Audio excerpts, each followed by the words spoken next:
वर्णिवेशरमणीय दर्शनं मन्दहासरुचिराननाम्बुजं पूजितं सुरनरोत्तमैर्मुदा धर्मनन्दनमहं विचिन्तये। असतो मा खड्गमय तमसो मा ज्योतिर्गमय मृत्युर्मा अमृतं गमयः। ओम शांति शांति शांति। अस्मद्गुरु समारंभां नाथयामुनमध्यमां लक्ष्मीवल्लभपर्यन्तां वंदे गुरु परंपरा। આજની જ્ઞાન સભાની અંદર પધારનારા બધા જ ભગવદ ભક્તોને વેદાંતાચાર્ય પુરાણ ઇતિહાસાચાર્ય અને ફિલોસોફી શાસ્ત્રી રાકેશભાઈના હેતપૂર્વક જય સ્વામિનારાયણ। ભક્તો, આજની આ જ્ઞાન સભાની અંદર આપણે બધા ધ્રુવની ઉપર અર્થાત કે પરમ ભાગવત એવા ધ્રુવની ઉપર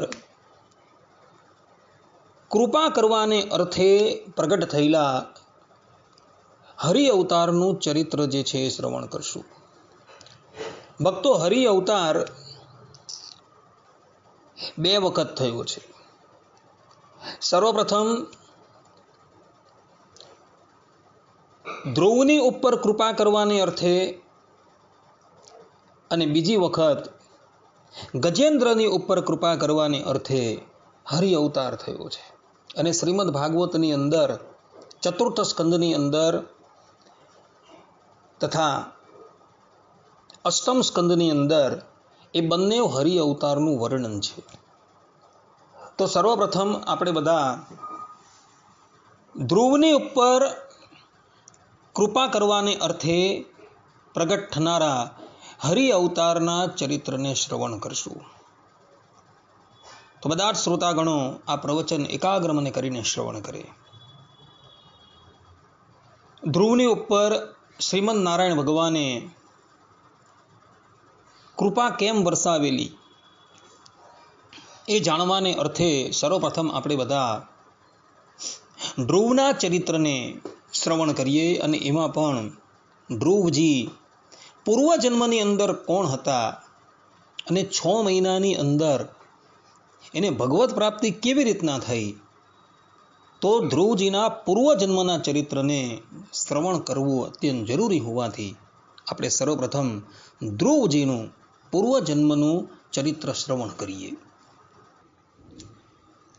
તો વિષ્ણુ પુરાણની અંદર અંશ 1 અધ્યાય 12ની અંદર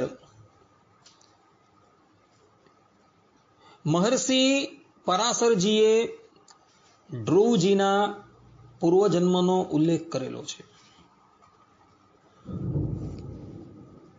અને આ જ વાત જે છે એ ભવિષ્ય પુરાણની અંદર પણ જોવા મળે છે।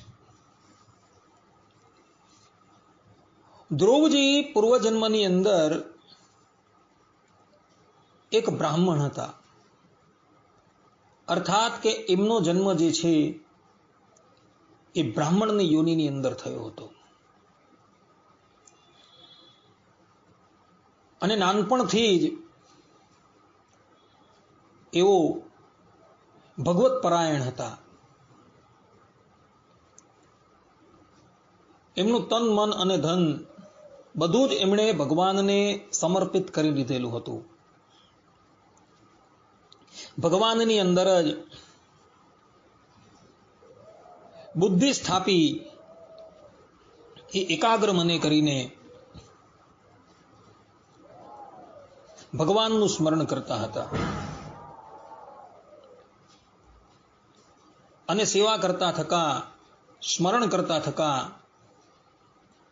એઓ પોતાના માતા પિતાની પણ ખૂબ સેવા કરતા હતા। એક સમયની વાત છે,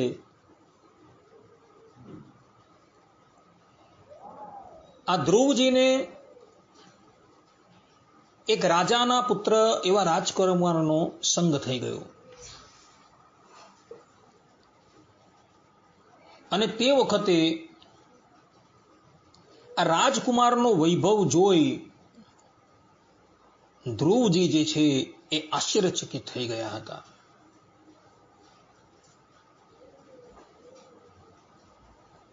એ વખતે ધ્રુવજીની સાધના જે છે એ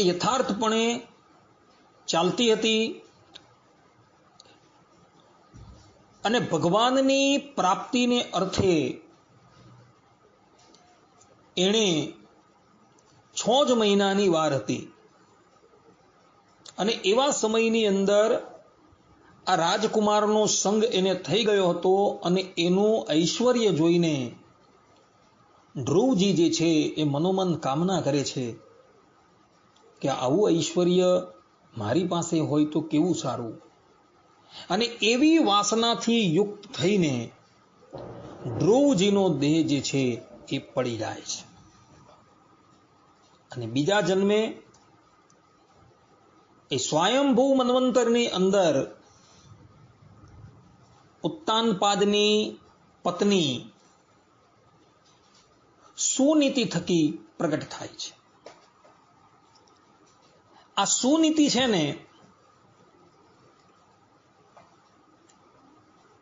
એને સર્વપ્રથમ તો કોઈ પણ બાળક હતા નહીં, ઘણા વર્ષો વ્યતીત થઈ ગયા, પરંતુ એને ઉત્તાનપાદ થકી કોઈ પણ સંતાનની પ્રાપ્તિ થઈ નહીં.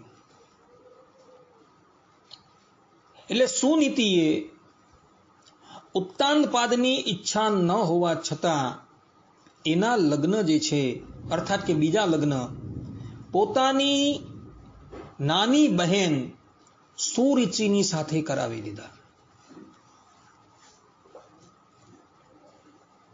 પરંતુ ઈશ્વર ઈચ્છાથી સુરુચિને પણ કોઈ પણ સંતાન થતું નથી. આ વાત ભવિષ્ય પુરાણની અંદર છે. અને તે વખતે સુનીતિ જે છે એ ગૌવ્રત જે છે એ ગૌવ્રત કરે છે. એની સંપૂર્ણ વિધિ ભવિષ્ય પુરાણની અંદર આપેલી છે. એ ગૌવ્રત કરવાના ફલરૂપે ગાય માતાના આશીર્વાદને લઈને એના ઘરે આ ધ્રુવજી જે છે તેનો જન્મ થાય છે. ભક્તો, ગાયની સેવા કરવા માત્રથી અને આ ગૌવ્રત કરવાના ફલરૂપે સુનીતિને ત્યાં પરમ ભાગવત એવા ધ્રુવજીવનું પ્રાગટ્ય થયું હતું. ઇતિહાસની અંદર બીજા પણ દ્રષ્ટાંત છે. રઘુકુલના એક સાર્વભૌમ રાજા દિલીપ રાજા પણ નંદની ગાયની સેવા કરવાથી એની કૃપાથી રઘુ નામના પુત્રની પ્રાપ્તિ કરે છે અને જેને લઈને જે કુલ ઈક્ષ્વાકુ કુલ કહેવાતું હતું એ રઘુકુલના નામથી ઓળખાતું થઈ ગયું હતું. માટે ભક્તો, ગાયની સેવા અવશ્ય કરવી. આ ગાય માતાના આશીર્વાદથી જ સુનીતિને ત્યાં ધ્રુવ બાળકનું પ્રાગટ્ય થયું છે. ધ્રુવનું પ્રાગટ્ય થયું. ઉત્તાનપાદના જીવનની અંદર અત્યંત પ્રસન્નતા આવી ગઈ. પોતાની બહેનને એક નયનરમ્ય બાળક પ્રાપ્ત થયો. એટલે સુરુચિ જે છે એ એક દિવસ સુનીતિની પાસે આવે છે અને સુનીતિને કહે છે કે બહેન, મને પણ તું આ ગૌવ્રત બતાવ, જેનું આચરણ કરવાથી મને પણ એક જ સુયોગ્ય સંતાનની પ્રાપ્તિ થાય. સુરુચિ એકદમ સરળ સ્વભાવના હતા અને સુનીતિ જે છે એ પણ સરળ સ્વભાવના હતા. સુનીતિએ સુરુચિને ગૌવ્રતનો ઉપદેશ કર્યો અને એના ફલરૂપે એ વ્રત કરવાથી સુરુચિને ત્યાં પણ એક સંતાનનું પ્રાગટ્ય થયું, જેનું નામ તેઓએ ઉત્તમ રાખેલું હતું. મહારાજા ઉત્તાનપાદ બંને બાળકોને ખૂબ પ્રેમ કરતા હતા, પરંતુ ઉત્તાનપાદનો વધારે પડતો ધડાવ જે છે એ સુરુચિ પર હતો. કારણ કે એ રૂપે કરીને અદ્વિતીય હતી, જ્યારે પેલી બાજુ સુનીતિ જે છે એ ગુણે કરીને અદ્વિતીય હતી. પરંતુ રાજા જે છે એ સુનીતિના ગુણને એક બાજુ મૂકી સુરુચિની રૂપ માધુર્યની ઉપર મોહિત થઈ ગયો હતો. અને સુરુચિએ ઉત્તાનપાદને વશ કરી પોતાની સગી બહેનને રાજ્યમાંથી એના પુત્ર સહિત નિષ્કાસિત કરી દીધી. સુરુચિનો સ્વભાવ પહેલા સરળ હતો, પરંતુ જ્યારે એણે જોયું કે ધ્રુવનું પ્રાગટ્ય મારા પુત્ર કરતા પ્રથમ થયું છે, એટલે રાજગાદીનો અધિકારી જે છે એ ધ્રુવ જ થશે, અને પોતાનો પુત્ર જે છે એ રાજ્યથી વંચિત થઈ જશે, એટલે એની અંદર પણ લોભ પ્રગટ થઈ ગયો અને એણે પુત્ર સહિત પોતાની સગી બહેન સુનીતિને દેશ નિકાલ અપાવી દીધો. સુનીતિ તો ભગવાનની ભક્તા હતી. મનોમન એણે વિચાર કર્યો કે આમાં પણ ભગવાનની જ કઈ ઈચ્છા હશે. પોતાના એકના એક વહાલ સોયા બાળકને લઈને એ તપોવનમાં આવી જાય છે, અને તપોવનમાં આવી અત્રિ ઋષિના આશ્રમની અંદર એ નિવાસ કરે છે. એટલે ધ્રુવ બાળકનો ઉછેર જે છે એ તપોવનની અંદર જ થયો હતો. ઋષિઓની મધ્યની અંદર ધ્રુવ બાળકનો ઉછેર થવા લાગ્યો. ધ્રુવ બાળક જ્યારે 5 વર્ષનો હતો ત્યારે એક દિવસ પોતાની માતા સુનીતિને કહે છે કે માતા, મારા પિતા કોણ છે એ અમને બતાવો. ત્યારે સુનીતિ જે છે એ એને બધી વાત કહે છે. એ વાત સાંભળી ધ્રુવ બાળક જે છે એ પોતાના પિતાને મળવાને અર્થે રાજમહેલમાં આવે છે. ઉત્તાનપાદને ખબર હતી કે સુનીતિ મારા બાળકનો ઉછેર ક્યાં કરી રહી છે.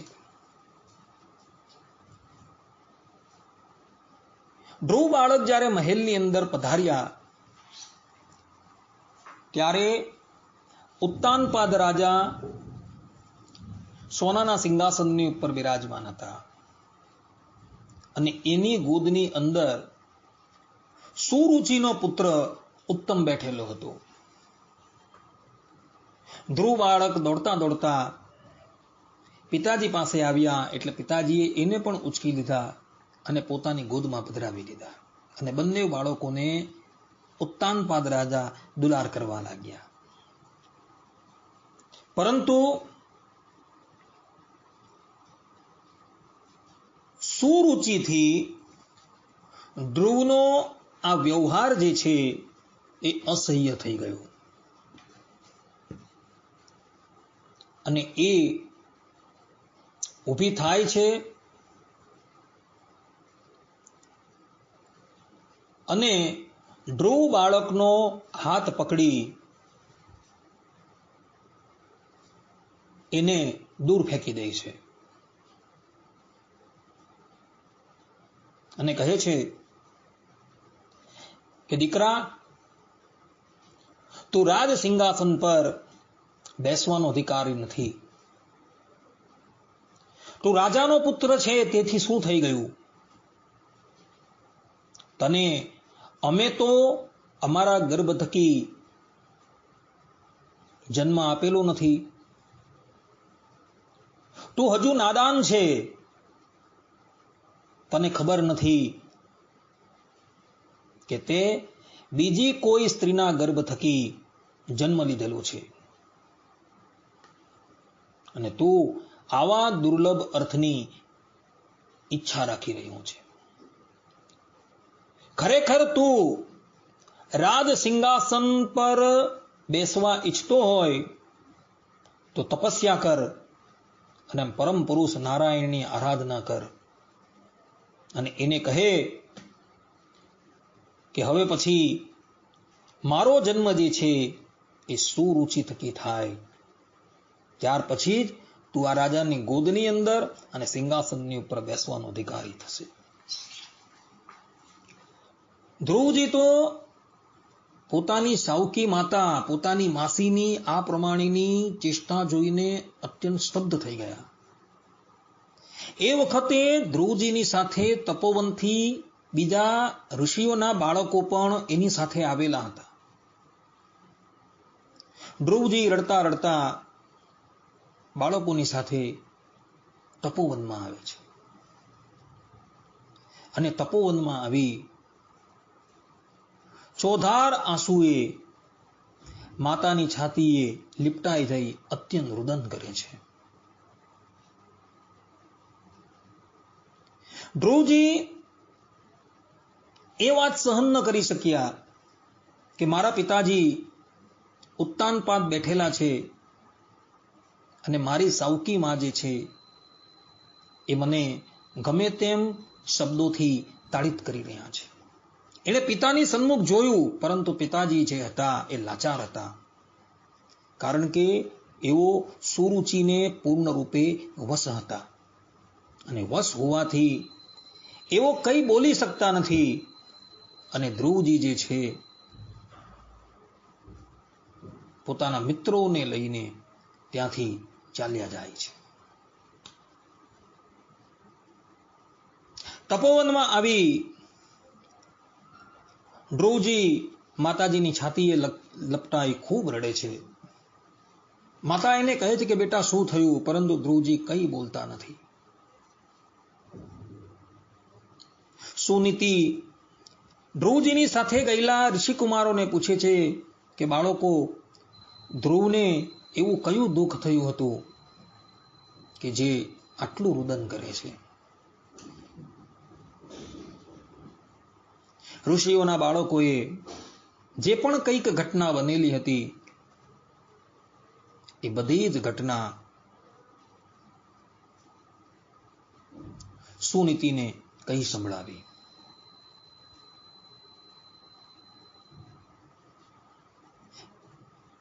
વાત સાંભળી સુનીતિના નેત્રની અંદર જળજળી આવી ગયા, પરંતુ પછી એ સ્વસ્થ થઈને પોતાના દીકરા ધ્રુવને પોતાની ગોદમાં લઈને કહે છે કે બેટા, સુરુચિ એ તારી સાવકી માતા હોવા છતાં પણ બરાબર જ કહી રહી છે. જો તું રાજકુમાર ઉત્તમની જેમ રાજ સિંહાસનની ઉપર બેસવા ઈચ્છતો હોય તો દ્વેષ ભાવ છોડીને તેની આજ્ઞાનું પાલન કર અને ભગવાન અધોક્ષજની આરાધનામાં તું લાગી જા. તારા દાદા સ્વયંભૂ મનુ જે છે અને તારા કાકા પ્રિયવત રાજા જે છે એ બંને જણા એ જ ભગવાન શ્રીમન નારાયણનો આશરો લઈ ઉચ્ચ પદવીને પ્રાપ્ત કરતા હતા. માટે બેટા તું રડ નહીં.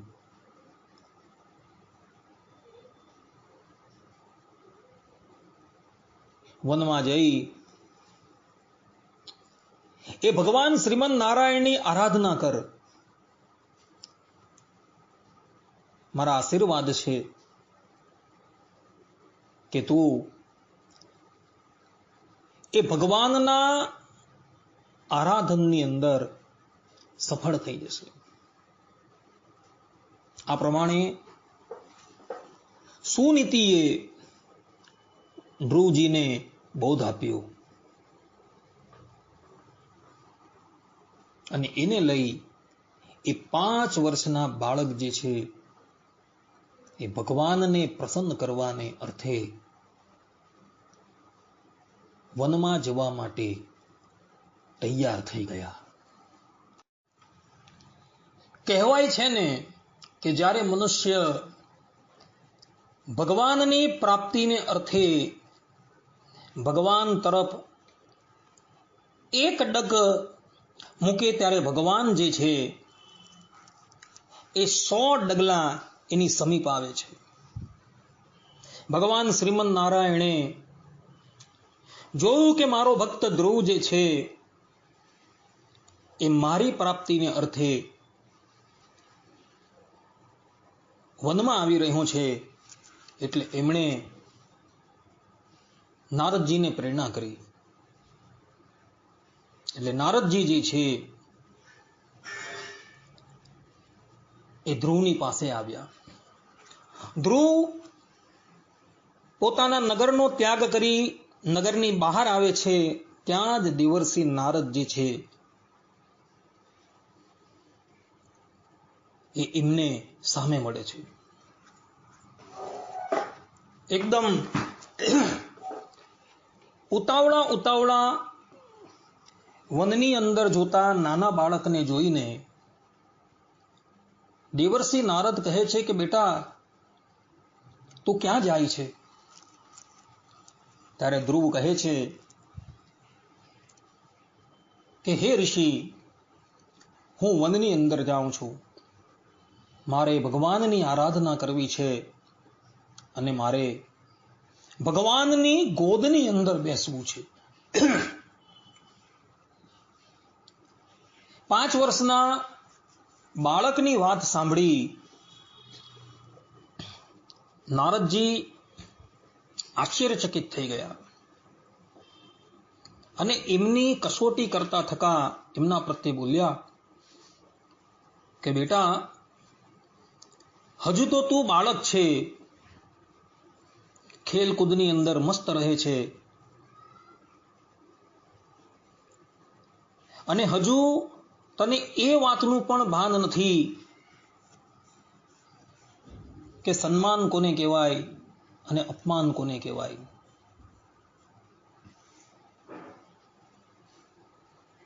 બેટા, માટે તું તપસ્યાની એક બાજુ મૂક. વનની અંદર અતિશય દુર્ગમ કષ્ટ પડતા હશે,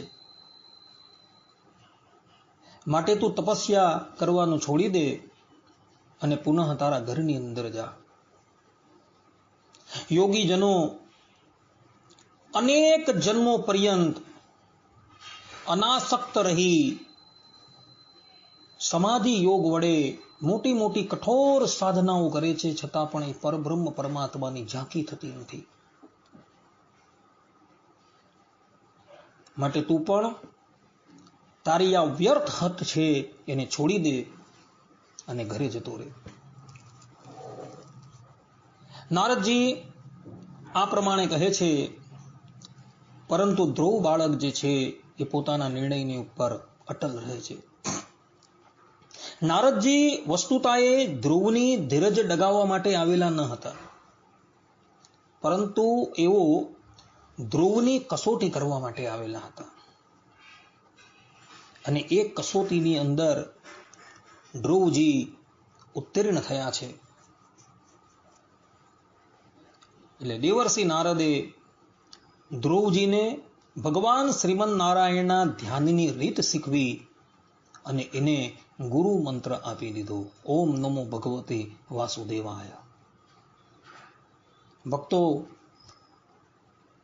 દીક્ષા મેળવ્યા વગર ક્યારેય પણ ભગવાનના અનુષ્ઠાનની અંદર, ભગવાનની આરાધનાની અંદર પ્રવૃત્ત થવાતું નથી. જ્યારે કોઈ સમર્થ ક્ષોત્રિય બ્રહ્મનિષ્ઠ ગુરુ તમને ભગવાનના શરણમાં મૂકે અને પછી જો તમે ભગવાનની આરાધનામાં પ્રવૃત્ત થાવ ને તો અવશ્ય તમને એ અચિંત્ય તત્વના દર્શન થાય. આજે સમર્થ સદગુરુ જે છે એ ધ્રુવ બાળકને પ્રાપ્ત થઈ ગયા છે. અને એવા સમર્થ સદગુરુએ ધ્રુવજીને દ્વાદશ મંત્રનું દાન કરેલું છે. અને સાથે સાથે કહ્યું કે બેટા, અહીંથી તું સીધો મથુરા મંડલની અંદર જા અને મથુરા મંડલની અંદર પાવનકારી યમુનાના તટ પર આવેલા મધુવનની અંદર જઈને તું તારી તપસ્યાનો પ્રારંભ કર. આ મધુવનની અંદર પરબ્રહ્મ પરમાત્મા જે છે એ અખંડ બિરાજમાન છે. માટે તું ત્યાં જા અને આ મંત્રનો જપ કરતો થકો ભગવાનની આરાધના કર. આટલું કહી દેવર્ષિ નારદ જે છે એ પોતાના ગંતવ્ય સ્થાનની ઉપર જતા રહ્યા અને ધ્રુવ બાળક જે છે એ ચાલતા ચાલતા કેટલાય દિવસના અંતે મધુવનમાં આવે છે. ભક્તો, દેવર્ષિ નારદ જે છે એ ધ્રુવજીના દાદા છે. દેવર્ષિ નારદજીનું પ્રાગટ્ય અને ધ્રુવજીના પિતામહ સ્વયંભૂ મનુનું પ્રાગટ્ય બ્રહ્માજી થકી થયું છે. દેવર્ષિ નારદ સંન્યાસ આશ્રમ સ્વીકારે છે અને સ્વયંભૂ મનુ જે છે એ ગ્રસ્થ આશ્રમ સ્વીકારે છે.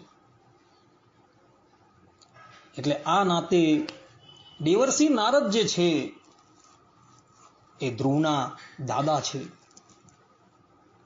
ધ્રુવજી વનમાં ગયા છે, પરંતુ આ તરફ ઉત્તાનપાદ રાજા જે છે એને જ્યારે આ બાબતના સમાચાર પ્રાપ્ત થયા છે એ અત્યંત વ્યથિત થઈ ગયા છે. દેવર્ષિ નારદ ઉત્તાનપાદની પાસે આવે છે. ઉત્તાનપાદ રાજા દેવર્ષિ નારદના ચરણમાં પડી જાય છે અને કહે છે કે હે બ્રહ્મન, હું ઘણો જ નિર્દય છું અને સ્ત્રીને વશ છું. અમે અમારા 5 વર્ષના નાના બાળકને અને તેની માતાને ઘરની બહાર કાઢી મૂકેલા છે.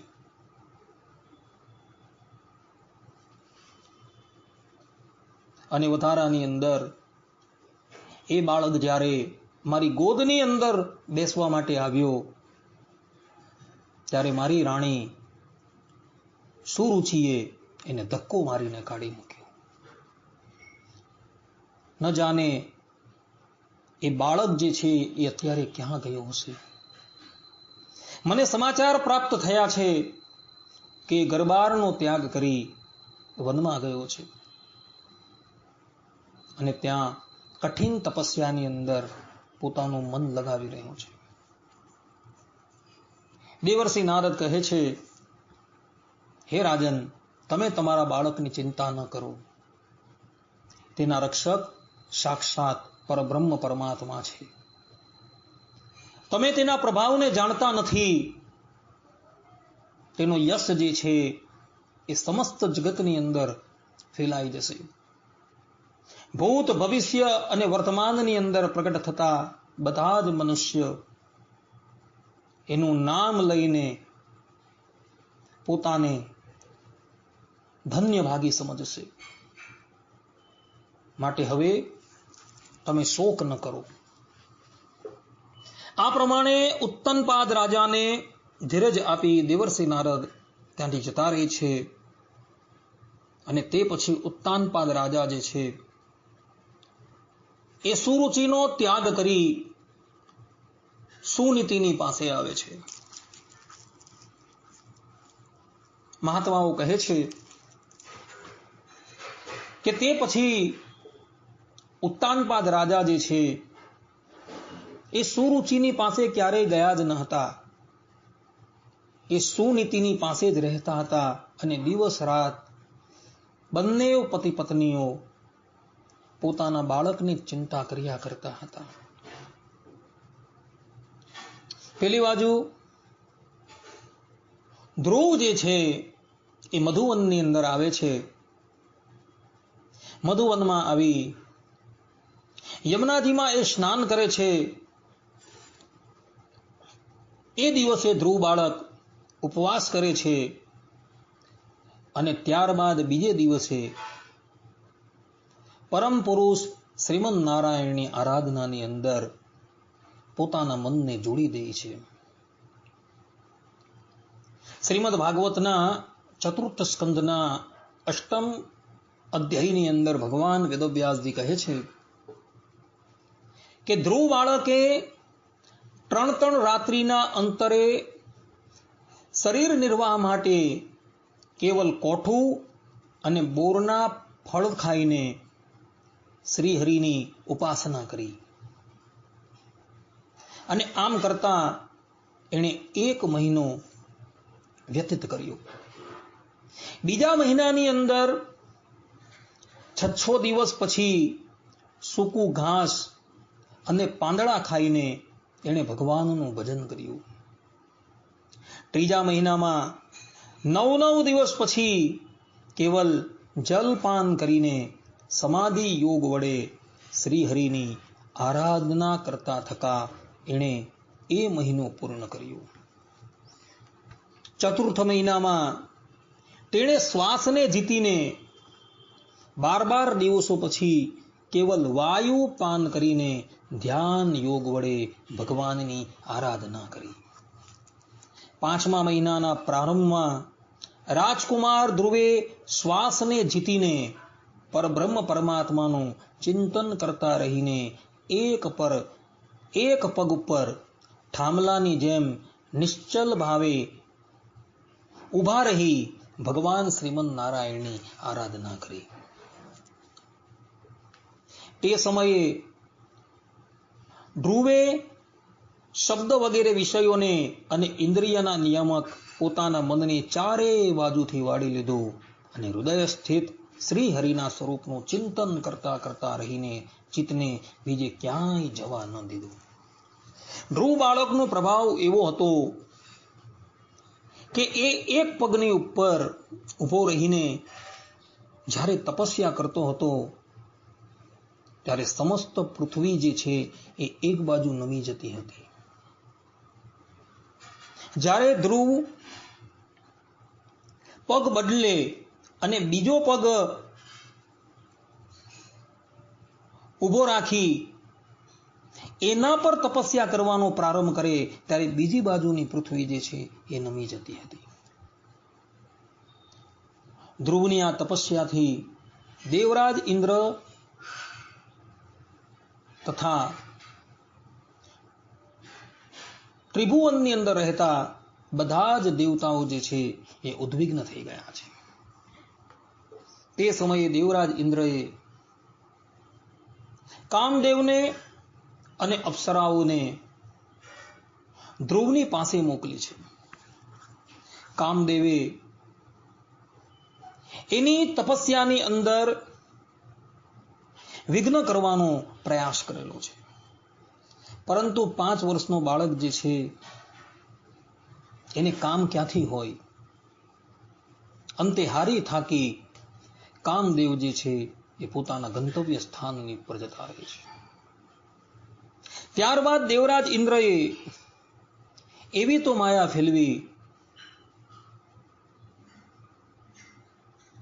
કે ધ્રુવની માતા સુનીતિને એની પાસે લાવીને ઉપસ્થિત કરી. સુનીતિ વારંવાર રડી રડીને ધ્રુવને તપસ્યામાંથી નિવૃત્ત થવા માટે આજીજી કરવા લાગી. પરંતુ ધ્રુવ બાળકની સમાધિ જે છે એ એવી લાગી ગયેલી છે કે એને બહારની કોઈ પણ વૃત્તિનું સહેજ પણ ભાન નથી. ધ્રુવના પ્રભાવને લઈને સંપૂર્ણ ત્રિભુવન જે છે એ ત્રિભુવન ઉદ્વિગ્ન થઈ ગયું છે. ધ્રુવે 5મા મહિનાની અંદર શ્વાસ વાયુને જીતી લીધેલો છે અને એણે એ શ્વાસ વાયુ જે છે એ રોકી દીધેલો છે અને જેને લઈને સંપૂર્ણ ત્રિભુવનની અંદર વિચરણ કરતો વાયુ જે છે એ સ્તંભિત થઈ ગયો છે. દેવતાઓ દોડતા દોડતા શ્રીમદ નારાયણની પાસે આવે છે. શ્રીમદ નારાયણને કહે છે કે પ્રભુ, આપ ધ્રુવ બાળકને દર્શન આપવા માટે પધારો.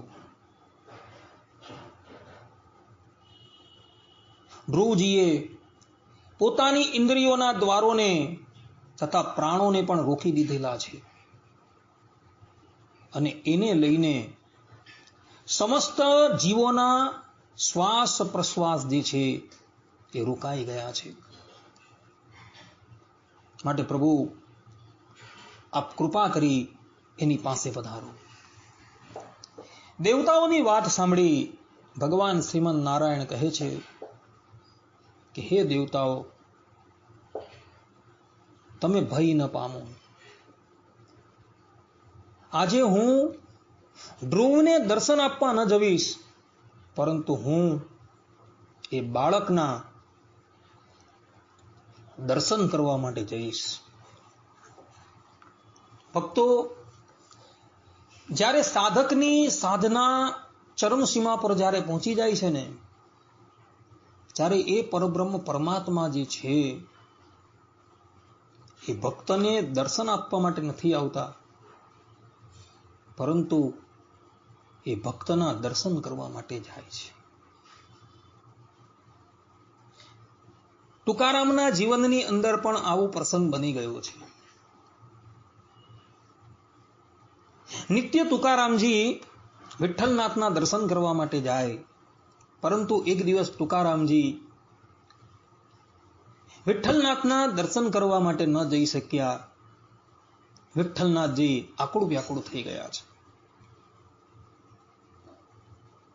પ્રભુને આકુળ વ્યાકુળ થયેલા જોઈ માતા લક્ષ્મીજી પૂછે છે કે પ્રભુ, આપ આજે આટલા બધા ઉદ્વિગ્ન કેમ છો?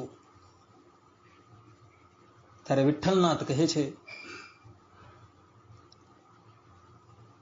કે પ્રિયે, આજે બધા જ દર્શન કરવા માટે આવેલા છે, પરંતુ મારો ટૂંકો દર્શન કરવા માટે નથી આવ્યો. માટે ચાલ આપણે ટૂંકાના દર્શન કરવા માટે જઈએ.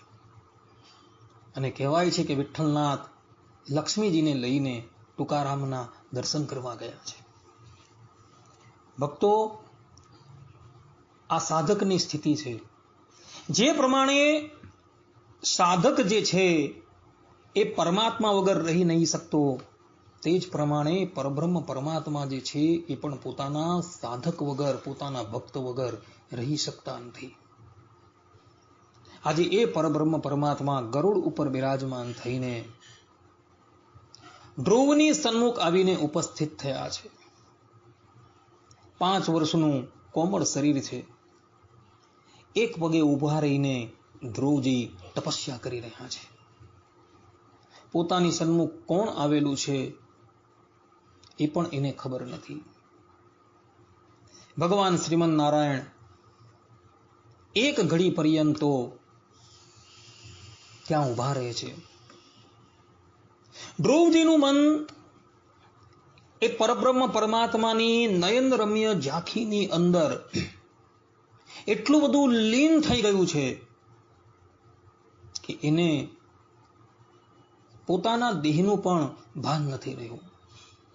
હૃદયની અંદર પોતાના ગુરુ દેવર્ષિ નારદજીએ જે પ્રમાણે એને ભગવાનના રૂપનું વર્ણન કરેલું હતું, એ જ રૂપનું ધ્રુવજી ધ્યાન કરી રહ્યા છે.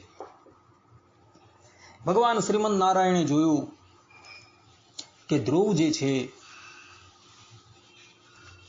એના હૃદયની અંદર ઉપસ્થિત એવા મારા દર્શનની અંદર એટલા બધા લીન થઈ ગયા છે કે એને હું અહીં આવેલો છું એની પણ ખબર નથી.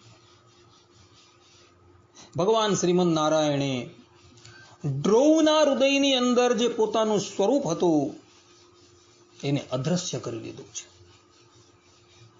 એકાએક હૃદયમાંથી એ પરબ્રહ્મ પરમાત્માનું સ્વરૂપ અદ્રશ્ય થઈ ગયું.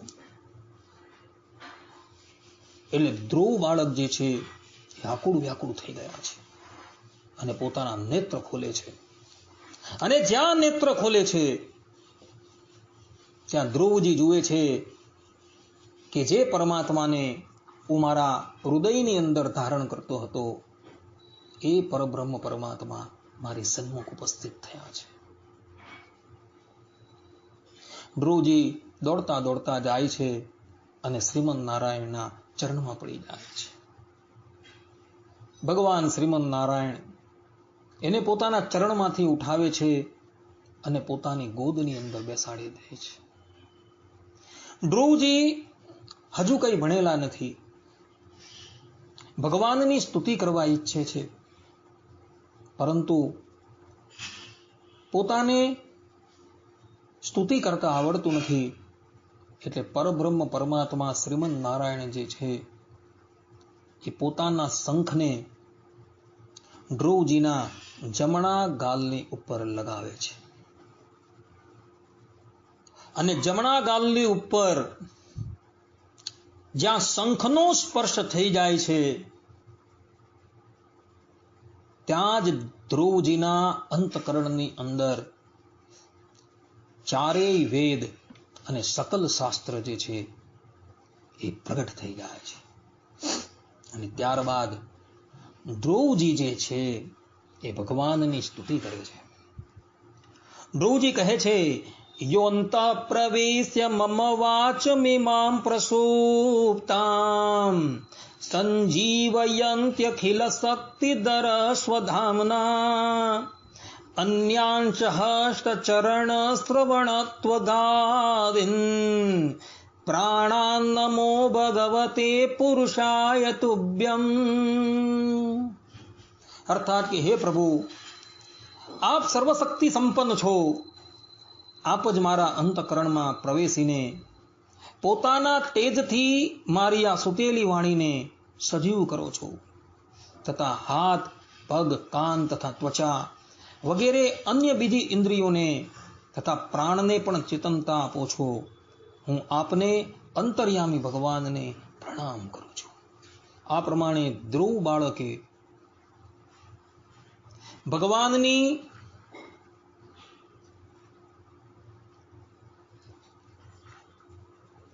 બહુ વિસ્તારથી સ્તુતિ કરેલી છે. ધ્રુવની સ્તુતિથી પરબ્રહ્મ પરમાત્મા શ્રીમદ નારાયણ અત્યંત પ્રસન્ન થઈ જાય છે અને ધ્રુવજીને કહે છે કે બેટા, તે જેવું કાર્ય કરેલું છે એવું કાર્ય આજ લગીન કોઈએ કરેલું નથી. આ તારી જે ઉંમર છે એ ઉંમરની અંદર તો બાળકો જે છે એ રમત ગમતની અંદર વ્યસ્ત રહેતા હોય છે અને તે તો આ ઉંમરની અંદર મારી આરાધના કરેલી છે. હે બાળક, હે રાજકુમાર, હું તારા હૃદયનો સંકલ્પ જાણું છું અને તને એ પદ પ્રદાન કરું છું કે જે પદ આજ લગીન કોઈ પણ મનુષ્યને પ્રાપ્ત થયું નથી. 36,000 વર્ષ પર્યંત તો આ પૃથ્વીનું એક છત્રી શાસન કરજે અને ત્યારબાદ તારો એ લોકની અંદર પ્રવેશ થશે કે જે લોકને સમસ્ત સપ્તર્ષિ ગણ તથા સમસ્ત દેવતાઓ જે છે એ વંદન કરતા રહેશે. સમસ્ત ગ્રહો નક્ષત્રો એ તારી પરિક્રમા કરતા રહેશે અને એક કલ્પ પર્યંત તું એ લોકની અંદર રહેશે અને ત્યારબાદ તું મારા ધામની અંદર પધારશે. આ પ્રમાણે કહી શ્રીમદ નારાયણ જે છે એ ગરુડ ઉપર બિરાજમાન થઈને પોતાના નિત્ય ધામની અંદર જતા રહ્યા. ભગવાન ગયા પછી ધ્રુવજી પોતાના આ તપસ્યાના ઉદ્દેશ્યની ઉપર અત્યંત પશ્ચાતાપ કરવા લાગ્યા. એવો મનોમન પોતાને ધિક્કારતા થકા બોલ્યા કે અહો, મુજ અભાગ્યાની મૂળતા તો જુઓ. મેં સંસારના બંધનને કાપી નાખનારા શ્રી પ્રભુના ચરણ કમળોમાં પહોંચ્યા પછી પણ તેમની પાસેથી નાશવંત વસ્તુની જ યાચના કરી. આ પ્રમાણે ધ્રુવજી જે છે એ અત્યંત પશ્ચાતાપ કરે છે. પરંતુ હવે શું કરે? પરબ્રહ્મ પરમાત્મા તો જતા રહ્યા છે. ધ્રુવજી પોતાની તપસ્યા જે છે એ પૂર્ણ કરીને પોતાના ઘરે આવે છે. ઉત્તાનપાદ રાજાને ખબર પડી કે મારો પુત્ર ધ્રુવ ભગવાનની પ્રાપ્તિ કરી હવે પુનઃ ઘરે આવી રહ્યો છે. એવો ધ્રુવની આગવાની કરવાને અર્થે પોતાની બંને ભાર્યાઓને સાથે લઈ, મંત્રીઓને પણ સાથે લઈ નગરની બહાર આવે છે. ધ્રુવજી જુએ છે કે મારા પિતા અને મારી માતા એ મને લેવા માટે આવેલા છે. ધ્રુવજી દોટ મૂકે છે અને સર્વપ્રથમ પોતાની ઓરમાન માતા સુરુચિના પગમાં પડી જાય છે. સુરુચિ ધ્રુવજીને પોતાના ચરણમાંથી ઉઠાવી પોતાના હૃદયે લગાવે છે. ધ્રુવજી કહે છે કે માતા, આ બધું તમારા આશીર્વાદનું જ પરિણામ છે. અને વાત પણ ધ્રુવજીની સત્ય જ છે. કારણ કે સુરુચિ ધ્રુવજીનું અપમાન કરીને એને કાઢી ન મૂકતે તો ધ્રુવજી પરમાત્માની આરાધના કરી પરમાત્માની કૃપા ક્યારેય પણ પ્રાપ્ત કરી શકતી નહીં. અને એટલે જ માટે ધ્રુવજી કહે છે કે માતા, આ બધી આપની જ કૃપાનું પરિણામ છે. ત્યારબાદ ધ્રુવ પોતાના પિતા ઉત્તાનપાદના ચરણમાં પડી જાય છે. ઉત્તાનપાદ પણ એને ચરણમાંથી ઉઠાવી પોતાની ગોદમાં બેસાડી દે છે. તે પછી ધ્રુવ બાળક પોતાની માતા સુનીતિના ચરણમાં પડે છે. સુનીતિ એને પોતાના પર્યંકની અંદર લઈને ખૂબ હેત કરે છે અને પોતાના અશ્રુઓથી ધ્રુવનો અભિષેક કરી દે છે. ઉત્તાનપાદ રાજા પોતાની જાતને ધન્ય ભાગી સમજતા હોય છે કે ધ્રુવ જેવો બાળક જે છે એ મારા ઘરે પ્રગટ થયો છે. ધ્રુવજી પોતાના ભાઈ ઉત્તમને પણ પોતાના ગલે લગાવે છે. બંને બાળકોને સાથે લઈ ઉત્તાનપાદ રાજા નગરમાં આવે છે અને શુભ મુહૂર્ત જોઈ એવો સમસ્ત ભૂમંડળના એક છત્રી શાસક તરીકે ધ્રુવજીનો અભિષેક કરે છે. અને તે પછી ઉત્તાનપાદજી વાનપ્રસ્થ આશ્રમનો સ્વીકાર કરી વનમાં જતા રહે છે અને ત્યાં જઈ પોતાના મનને તીવ્ર તપસ્યાની અંદર લગાવી સમય આવતા દેહ ત્યાગ કરી ભગવાનના ધામમાં જતા રહે છે. ધ્રુવ બાળક પોતાના પિતાના સ્થાનની ઉપર ભૂમંડળના એક ચક્રી શાસક તરીકે નિયુક્ત થયા છે. સમય જતા ધ્રુવજીના લગ્ન થાય છે. ધ્રુવજીના પ્રથમ લગ્ન જે છે એ પ્રજાપતિ શિશુમારની પુત્રી ભૃમિ સાથે થાય છે અને તેના થકી તેમને 2 પુત્રોની પ્રાપ્તિ થાય છે. એમાં એક પુત્રનું નામ છે કલ્પ અને બીજા પુત્રનું નામ હતું વત્સર. મહાબલી ધ્રુવજીના બીજા લગ્ન જે છે એ વાયુદેવની પુત્રી ઈલા સાથે થાય છે અને તેના ગર્ભ થકી તેને ઉત્કલ નામના પુત્ર અને એક કન્યા રત્નનો પ્રાપ્તિ થાય છે. આ પ્રમાણે ધ્રુવજીને પોતાની 2 પત્ની થકી 4 સંતાનની પ્રાપ્તિ થાય છે. એક સમયની વાત છે, ધ્રુવજીના નાના ભાઈ ઉત્તમના હજુ લગ્ન પણ થયા ન હતા અને એક દિવસ એ શિકાર ખેલવાને અર્થે વનની અંદર જાય છે અને વનની અંદર એક બળવાન યક્ષની સાથે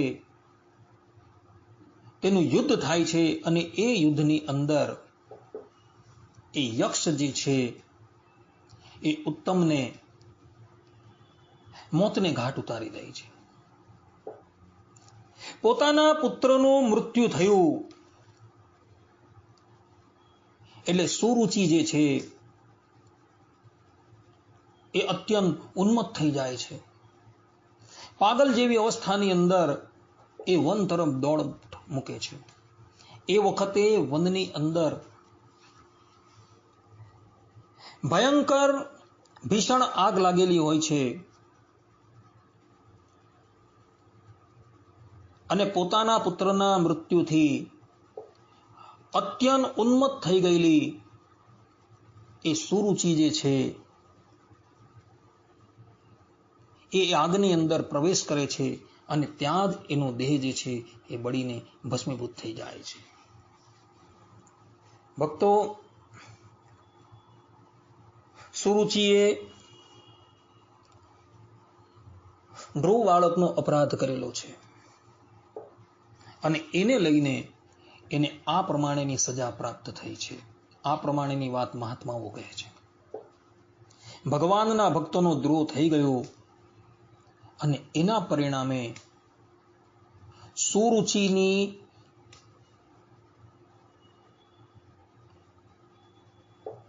આ પ્રમાણેની અવસ્થા થઈ હતી.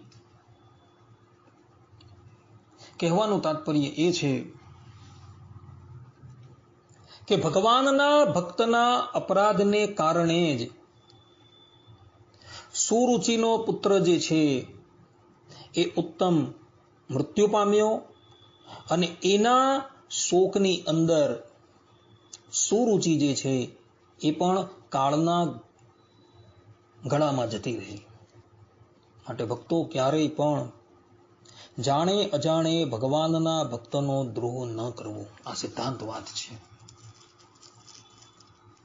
ધ્રુવે જોયું કે એક યક્ષે મારા ભાઈ ઉત્તમને મોતને ઘાટ ઉતારી દીધો છે, જેનાથી ધ્રુવજી અત્યંત ક્રોધાયમાન થઈ ગયા છે અને તેઓ વિજય આપનારા એક રથની ઉપર સવાર થઈ ગયા છે એઓના હાથની અંદર એ સમયે ભગવાન શ્રીમન નારાયણનું સારંગ ધનુષ હતું. એ ધનુષને ધારણ કરી એકાકી ધ્રુવજી યક્ષોથી ભરેલી અલકાપુરી પાસે જાય છે અને ત્યાં જઈ એવો શંખનાદ કરે છે. શંખનાદ સાંભળી કુબેરજીના અનુચરો જે છે એ અલકાપુરીમાંથી બહાર આવે છે અને ધ્રુવજી અને યક્ષો વચ્ચે ભયંકર સંગ્રામનો પ્રારંભ થાય છે. અતિરથી વીર ધ્રુવજી પ્રચંડ ધનુર્ધર હતા. તેઓએ પોતાના ધનુષમાંથી છૂટેલા બાણોથી યક્ષોનો કચ્ચર ઘાણ વાળવા માંડ્યો. કરોડોની સંખ્યાની અંદર યક્ષો જે છે એ કાળના મુખમાં જતા રહ્યા છે. યક્ષોએ જોયું કે ધ્રુવને જીતવા શક્ય નથી, એટલે એ લોકોએ પોતાની માયાનો પ્રયોગ કર્યો. માયાનો પ્રયોગ કર્યો એટલે ધ્રુવજી પોતાના ધનુષની ઉપર નારાયણ અસ્ત્રને ધારણ કરે છે. નારાયણ અસ્ત્ર જેવું સારંગ ધનુષની ઉપર ધ્રુવજી મૂકે છે અને જેવો એનો પ્રયોગ કરે છે ત્યાં બધી જ માયાઓ જે છે એ નિવૃત્ત થઈ જાય છે અને એ નારાયણ અસ્ત્રએ કરોડોની સંખ્યાની અંદર યક્ષોને મોતને ઘાટ ઉતારી દીધા.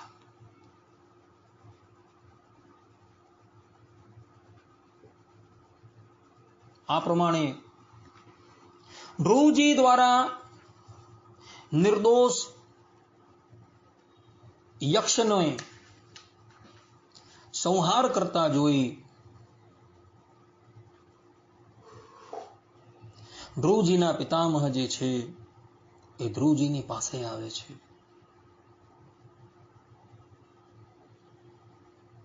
અને ધ્રુવજીને ઉદ્દેશીને કહે છે કે બેટા,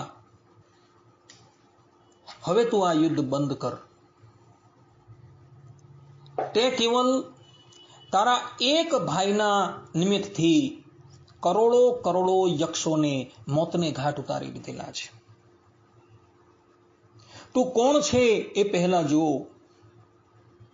તે એવા સમયની અંદર પરબ્રહ્મ પરમાત્માની કૃપા પ્રાપ્ત કરેલી હતી કે જે સમયની અંદર એ પરમાત્માની કૃપા પ્રાપ્ત થવી અત્યંત કઠિન છે. તે એ સમયની અંદર એ પરબ્રહ્મ પરમાત્માને પ્રસન્ન કરી દીધેલા હતા. તારા જેવા પરમ ભાગવતને આ પ્રમાણેનો ક્રોધ જે છે એ યોગ્ય નથી. માટે તું તારા ક્રોધનો ત્યાગ કર. આ પ્રમાણે એ યક્ષોને મારી એ યક્ષોના રાજા અને ભગવાન શંકરના અત્યંત કૃપાપાત્ર એવા કુબેરજીનો બહુ મોટો અપરાધ કરેલું છે. તેથી હે પુત્ર, મહાપુરુષોનું તેજ આપણા કુળને આક્રાંત કરી લે તેના પહેલા જ વિનમ્ર ભાષણ અને વિનય વડે સત્વરે તું કુબેરજીને પ્રસન્ન કર. આ પ્રમાણે ધ્રુવજીને સ્વયંભૂ મનુએ ઉપદેશ કર્યો એટલે ધ્રુવજી પોતાના અસ્ત્ર શસ્ત્ર જે છે એ નીચે મૂકી દે છે અને પોતાના પિતામહને વંદન કરે છે. અને તે પછી સ્વયંભૂ મનુ જે છે એ પોતાના લોકની અંદર સિધારી જાય છે. ધ્રુવજીનો કોપ શાંત થઈ ગયો છે. એઓ યક્ષના વધથી નિવૃત્ત થઈ ગયા છે. આ પ્રમાણેના સમાચાર જ્યારે કુબેરજીને પ્રાપ્ત થાય છે, કુબેરજી ધ્રુવજીની પાસે આવે છે. ધ્રુવજી કુબેરજીના ચરણમાં પડી જાય છે અને પોતાના અપરાધ બદલ એમની ક્ષમા માંગે છે. યક્ષરાજ કુબેર ધ્રુવજીના આ વર્તનથી અત્યંત પ્રસન્ન થઈ જાય છે અને એમને વરદાન માગવા માટે આગ્રહ કરે છે. તે વખતે ધ્રુવજી કુબેરજીને કહે છે કે હે પ્રભુ, મને શ્રી હરિની અખંડ સ્મૃતિ જે છે એ બની રહે એવી આપ મારા પર કૃપા કરો. ધ્રુવજીનું વરદાન સાંભળી કુબેરજી અત્યંત પ્રસન્ન થઈ જાય છે અને એને આશીર્વાદ આપી એવો પોતાની નગરીમાં આવે છે. ત્યારબાદ ધ્રુવજી પુનઃ પોતાના રાજ્યની અંદર આવે છે. લાગલગાડ 36,000 વર્ષ પર્યંત ધ્રુવજી આ સમસ્ત ભૂમંડળના એક ક્ષત્રિય શાસક તરીકે રાજ્ય કરે છે. પરંતુ જ્યારે એમણે જોયું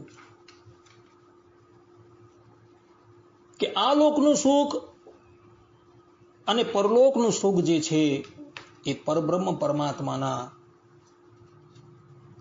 ચિંતનની સન્મુખ તૃણ જેવું છે, એવો પોતાના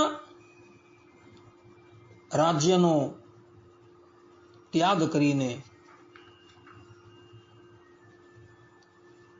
ઋષિકેશ ક્ષેત્રની અંદર આવી જાય છે અને ત્યાં આવી પુનઃ પોતાનું મન જે છે એ ભગવાનની આરાધનાની અંદર લગાવી દે છે. એક સમયની વાત છે, ધ્રુવજી ઋષિકેશ ક્ષેત્રની અંદર પોતાની બધી જ વૃત્તિઓને ભગવાનમાં જોડી ભગવાનની આરાધના કરતા હતા. ઋષિકેશ ક્ષેત્રની અંદર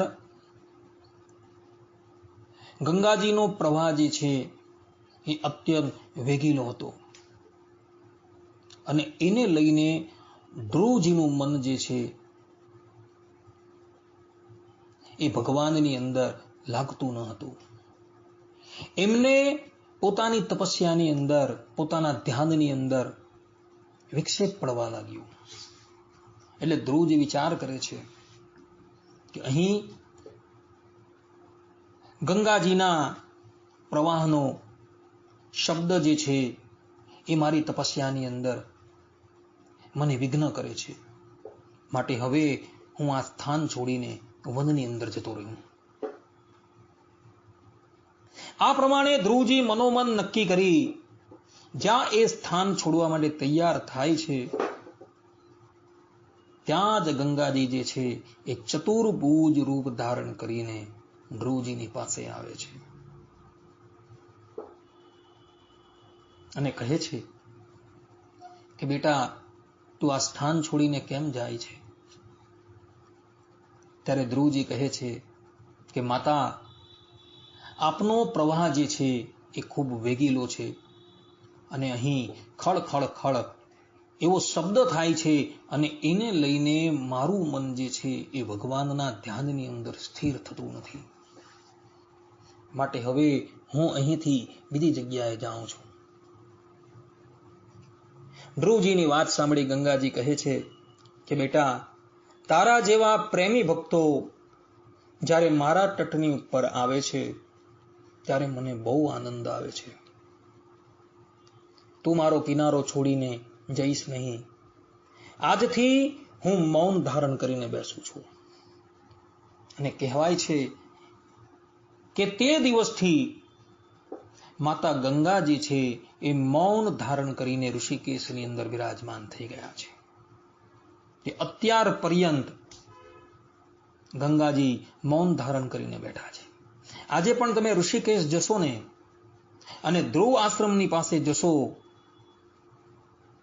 અને જઈને જોશો તો તમને ખબર પડશે કે ત્યાં ગંગાજી જે છે એ એકદમ શાંત રીતે વહી રહ્યા છે. અને ધ્રુવ આશ્રમને છોડીને જેવા તમે થોડે દૂર જાઓ એટલે ગંગાજીનો પ્રવાહ જે છે પુનઃ ખડખડ ખડખડ કરતો વહી રહ્યું છે. માતા ગંગાજીએ ધ્રુવજીને જે વચન આપેલું હતું એ વચન આજે પણ તેઓ નિભાવી રહ્યા છે. આ તરફ સમય આવતા ભગવાનના પાર્ષદો જે છે એ આવીને ધ્રુવજી સન્મુખ ઉપસ્થિત થયા છે. તે વખતે કાળ પણ ધ્રુવજીની સન્મુખ આવીને ઉપસ્થિત થયો છે. ભગવાનના પાર્ષદો ધ્રુવજીને કહે છે કે હે ધ્રુવજી, અમે ભગવાન શ્રીમદ નારાયણની આજ્ઞાથી તમારી પાસે આવેલા છે. આપ શ્રી અમારી સાથે ચાલો અને એ લોકની અંદર જઈને તમે સ્થિત થાવ કે જે લોક આજ લગીન કોઈ પણ વ્યક્તિને પ્રાપ્ત થયો નથી. તે સમયે ધ્રુવજી મસ્તક ઝુકાવીને ઉભા રહેલા કાળના મસ્તકની ઉપર પગ મૂકીને ભગવાનના પાર્ષદોની સાથે વિમાનમાં બિરાજમાન થઈ જાય છે. વિમાનની અંદર બેઠેલા ધ્રુવજીને તે વખતે પોતાની માતા સુનીતિની યાદ આવે છે. ભગવાનના પાર્ષદો ધ્રુવજીની વાત જે છે એ જાણી જાય છે અને ધ્રુવજીને કહે છે કે ધ્રુવજી, તમારી માતા જે છે એ અગાડી વિમાનની અંદર જઈ રહ્યા છે, આપ શ્રી એને જુઓ. ધ્રુવજી જુએ છે તો પોતાની માતા સુનીતિ જે છે એ પોતાની આગળ જ એક વિમાનની અંદર બિરાજમાન થઈ ભગવાનના ધામની અંદર જઈ રહી છે. ત્યારબાદ ધ્રુવજી એ વિષ્ણુ પદની અંદર આવે છે કે જે વિષ્ણુ પદની અંદર ક્યારેય પણ કાળનો પ્રવેશ થતો નથી. ભગવાનના પાર્ષદો ધ્રુવજીને એ વિષ્ણુ પદની અંદર મૂકીને ત્યાંથી પુનઃ વૈકુંઠ લોકની અંદર જતા રહે છે. ભક્તો, ધ્રુવજી આજે પણ આ બ્રહ્માંડની અંદર બિરાજમાન છે. એવો આજે પણ એ ધ્રુવલોકની અંદર બિરાજમાન થયા થકા ભગવાનનું સ્મરણ કરી રહ્યા છે. એ ધ્રુવ લોક જે છે તેને સમસ્ત ઋષિઓ મુનિઓ બધા વંદન કરતા રહે છે. અને ગગનતલની અંદર જેટલા પણ ગ્રહો છે, નક્ષત્રો છે, તારા છે, એ બધા જ એ ધ્રુવલોકની પરિક્રમા ફરતા રહે છે. એનું કારણ એ છે કે એ લોકની અંદર પરબ્રહ્મ પરમાત્માના એવા પ્રેમી ભક્ત બિરાજમાન છે કે જે પ્રેમી ભક્તે કેવલ 5 વર્ષની ઉંમરની અંદર એ પરબ્રહ્મ પરમાત્માની પ્રાપ્તિ કરી લીધેલી હતી. એ પ્રેમી ભક્ત આજે પણ એ ધ્રુવલોકની અંદર બિરાજમાન છે. એટલે જ બધા ગ્રહો છે, નક્ષત્રો છે, સપ્તર્ષિઓ છે, એ બધા જ એ ધ્રુવલોકની પરિક્રમા ફરતા રહે છે. ભક્તો, ધ્રુવ બાળક એ લોકની અંદર રહે છે. એ રહ્યાને ઘણા વર્ષો વ્યતીત થઈ જાય છે.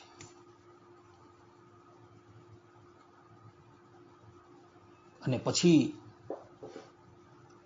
એ જ ધ્રુવ બાળક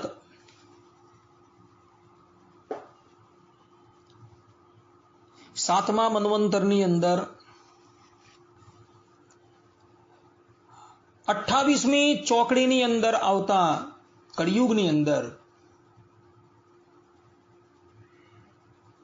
ભારત વર્ષની અંદર જીર્ણ દુર્ગ પ્રાંતની અંદર એટલે કે જૂનાગઢની અંદર એક બ્રાહ્મણના કુળની અંદર જન્મ ગ્રહણ કરે છે અને બ્રાહ્મણના કુળની અંદર જન્મ ગ્રહણ કરી એ ધ્રુવ બાળક જે છે એ ગુજરાતની ભૂમિની ઉપર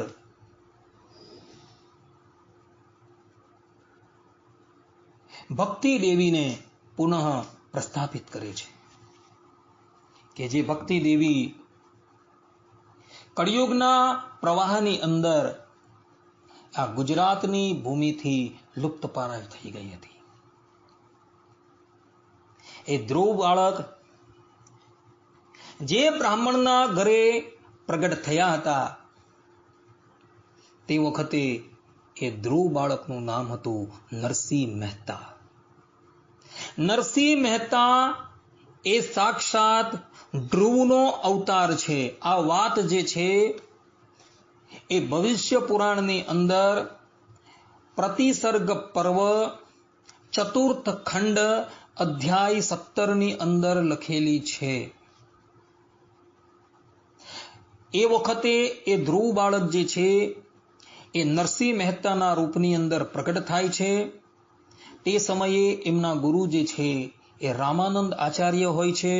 રામાનંદ આચાર્ય થકી વિધિવત રીતે એ દીક્ષા ગ્રહણ કરે છે અને દીક્ષા ગ્રહણ કરી એઓ પરબ્રહ્મ પરમાત્માનું ભજન સ્મરણ કરતા હોય છે. આ પ્રમાણે ધ્રુવ બાળક જે છે એ પોતે નરસિંહજીના રૂપની અંદર પ્રગટ થાય છે અને ગુજરાતની ભૂમિને એવું ભક્તિ રસથી આપ્લાવિત કરી દે છે. નરસિંહ મહેતાનું ચરિત્ર જે છે એ અગાડી આપણે શ્રવણ કરીશું, પરંતુ અત્યારે આ ધ્રુવજીના આ ચરિત્રને અહીં જ વિરામ આપી એમના ચરણારવિંદની અંદર શટ પ્રણામ કરી એમના આ ચરિત્રને અહીં જ આપણે પૂર્ણ કરીએ છીએ. સર્વે સંતુ નિરામયઃ, સર્વે સુખીનો ભવંતુ, સર્વે ભદ્રાણિ પશ્યંતુ, મા કશ્ચિત દુઃખ ભાગ ભવેત. અસ્તુ. જય સ્વામિનારાયણ.